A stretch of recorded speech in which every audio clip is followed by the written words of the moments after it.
يا ترى خوان بيزيرا كان غضبان وزعلان قوي كده من مين؟ وايه السبب؟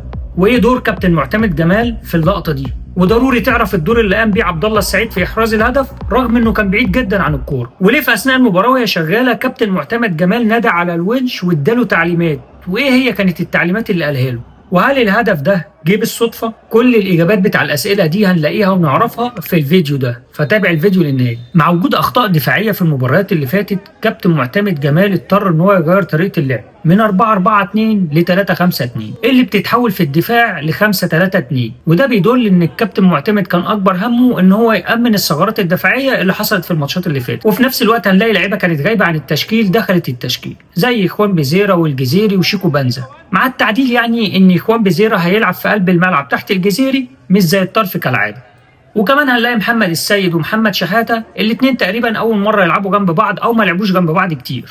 مع مرور الوقت بنلاحظ ان في ثغرات في وسط ملعب نادي الزمالك بيستغلها لعيب نادي سموحه اللي على القلب في ان هو يبدا يحرك زمايله زي ما هو عايز على الاطراف، او ممكن كمان ان هو يسدد لانه لوحده خالص تماما مفيش حد بيقول له انت رايح فين ولا اي حاجه. وحقيقي مع كل هجمه على نادي الزمالك كنا بنشوف فيها ارتباك دفاعي كان ممكن يأثر على الفريق ويتسبب في هدف، وده اللي خلى كابتن معتمد جمال ينده على الونش ويديله تعليمات يبلغها لحسام وللسيد أسامة،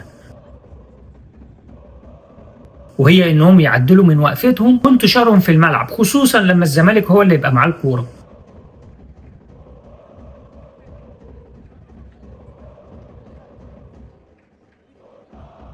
اما بقى في الجانب الهجومي فتحس كده ان هم تايهين، مفيش سيستم لعب واضح او جمله ممكن تحس ان هي ممكن يجي منها هدف، غير هي لعبه واحده شفناها مكرره، وهي ان خوان بيزيرا ينزل في قلب الملعب ويستلم ويلف وشه وبعد كده يبدا يلعب البينيه. عملها اول مره لشيكو بنزا اللي كان واضح عليه جدا الاستهتار في انهاء الهجمه، وتاني مره برضه بيعملها خوان بيزيرا مع نفس اللاعب شيكو بنزا، ولكنه برضه تحس ان هو كان تايه جدا او بعيد جدا عن الفورمه، وده كان سبب يخلي خوان بيزيرا ينفجر من الغضب. علشان كده بنشوف محمود الونش وحسام عبد المجيد بيتكلموا معاه ويطيبوا خاطره، وده برضو اللي خلى كابتن معتمد جمال ينده على خوان بيزيرا ويطيب بخاطره في رساله واضحه منه: استمر في جملتنا اللي ان شاء الله هنسجل منها هدف.